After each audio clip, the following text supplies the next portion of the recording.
Hi there, this is my first video, so I'm beginning with a little bit of a background into who I am. I live in New Zealand. It's a land of overwhelming beauty and good people. I live with my 3 children and wife, and it's been a good life. It's provided me with many opportunities to look beyond and think of the big questions. And so in these videos I'm going to be looking over the arc of my inner life in particular, and various things that have been of interest to me. Partly I'm doing this because I have been given formal notice of what I share with everyone, my mortality, in a cancer diagnosis, a cancer for which there is no cure. So this is in a sense a gift that I can live consciously with this reality, even though it is something that I share with all humanity. I mean, none of us gets out of this alive. It's a wonderful focusing tool. As Plato says, the true lover of knowledge welcomes death, though he had different reasons for that than I. In the Phaedo he talks of why he welcomes death, because of certain projections he had put upon the afterlife that was waiting him. But rather than hurling me into a comforting belief about the afterlife or miraculous cures, my situation has produced for me a hard-edged clarity. I'm not interested in believing just because I want it to be so.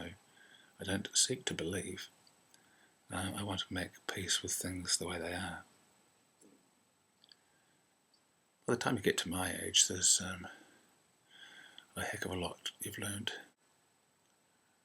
I've always been fascinated by the big question, especially the why one, and especially how different people at different times have responded to it.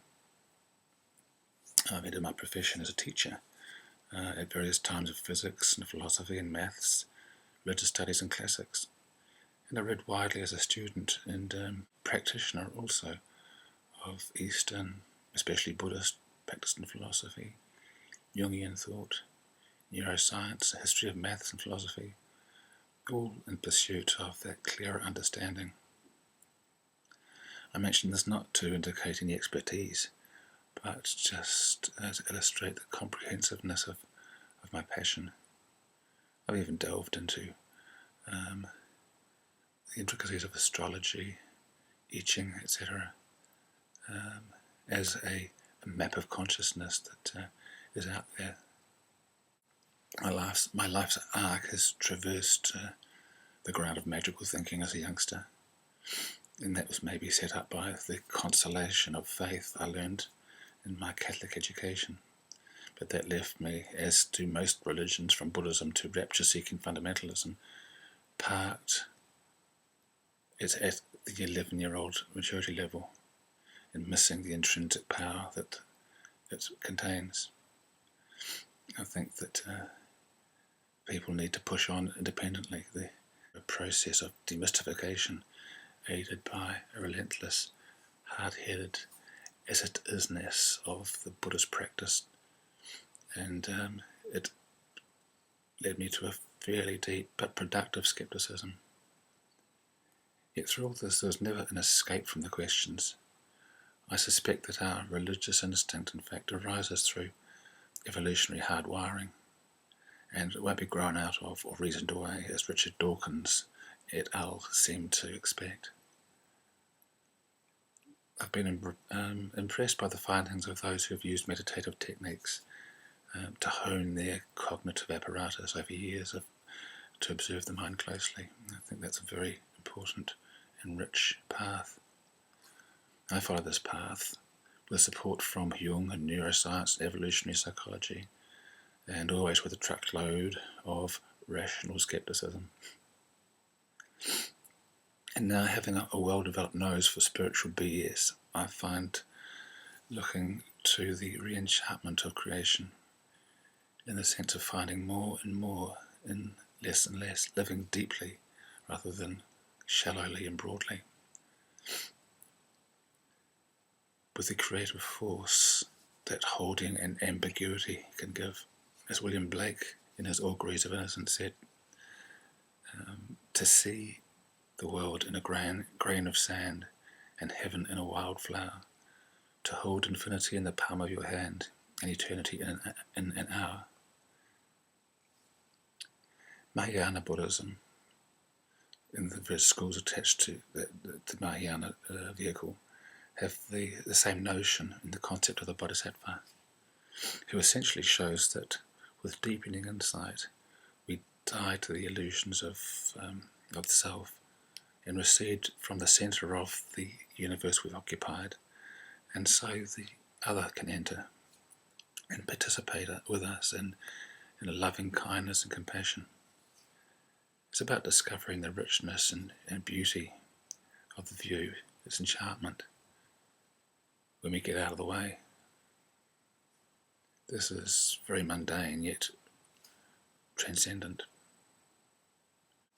I guess Christ expressed the same idea by saying that only by losing your life will you gain it, or that you must take up the cross to follow him, the cross being a symbol not of the deity's sacrifice for us at this time, but an archetype of the dethronement of the self and the consequent opening to the other through love.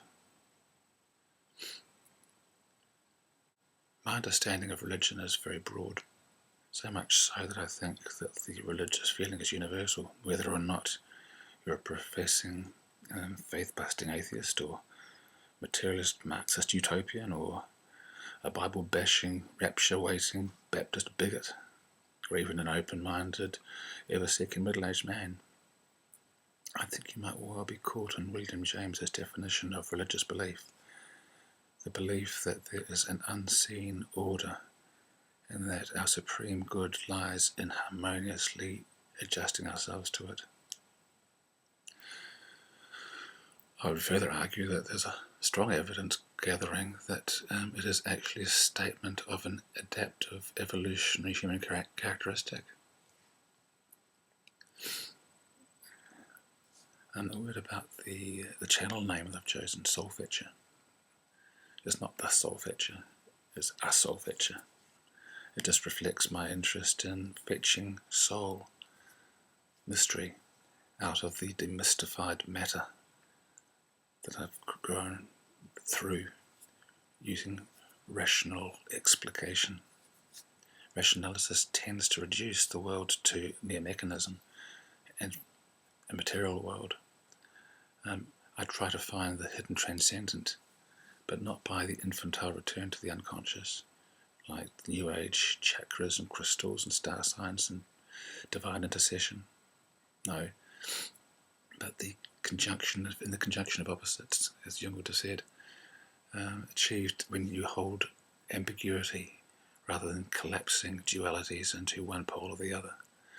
Shakespeare wrote, "There's more in heaven and earth than are dreamed of in your philosophies," even if he did put it into the mouth of an old fool.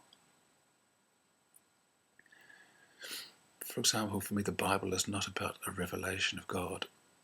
It's a preeminent record of man's search for God. A lot of clarity can be got from the Buddhist emphasis in the epistemology, what we can know, rather than the West's primary focus on ontology, what is. This is a bit of an overview anyhow of the territory that I generally roam around in. I'm not sure where we'll go from here, but the journey shall certainly be interesting.